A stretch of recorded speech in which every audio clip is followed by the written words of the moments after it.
Je, wataka kujengewa nyumba peponi? Fanya hivi ili ujengewe nyumba peponi.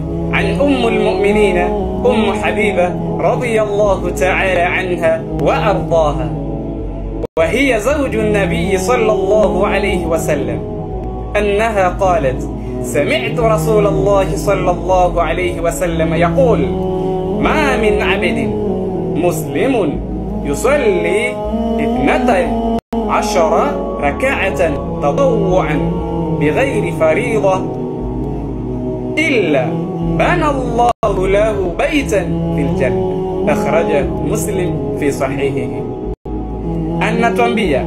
أن تحديثية أم المؤمنين ماما وأمين حبيبة، وهي نايني زوج النبي صلى الله عليه وسلم، نمك ومتوم محمد صلى الله عليه وسلم، أنها قالت حكيكا يهوي حبيبة أنا سيما يقوم سمعت رسول الله صلى الله عليه وسلم يقول: نممسكية متوم محمد صلى الله عليه وسلم akisema ya kwamba ma min abidin, hakuna mja ambaye muslim ni muislamu, yusalli, ataswali lillahi ta'ala, kwa ajili ya Allahu azza wa jalla, 12 rak'atan, rakaa 12 tatawuan, za sunna, bighairi farida, rakaa hizi si za sala ya fardhi bali ni za sunna, illa,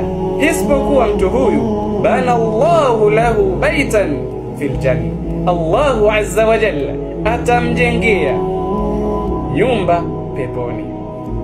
Ukitaka kujengewa nyumba peponi, swali rakaa 12 za sunna kila siku. Ni swala zipi hizo? Ni rakaa zipi hizo?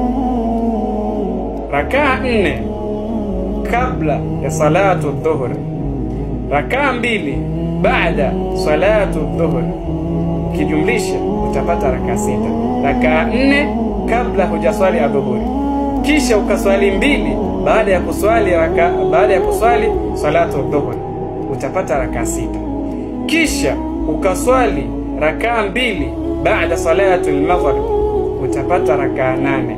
Kisha ukaswali rakaa 2 baada salatu al-isha, utapata rakaa 10. Kisha ukaswali rakaa 2 baada salatu al-fajr, utapata rakaa 12 na utajengewa nyumba peponi. Jaza yako, malipo yako kwa kudumisha swala hizi, rakaa hizi 12 za sunna, utajengewa na Mola wako nyumba peponi. Wassalamu alaikum wa rahmatullahi wa barakatuh.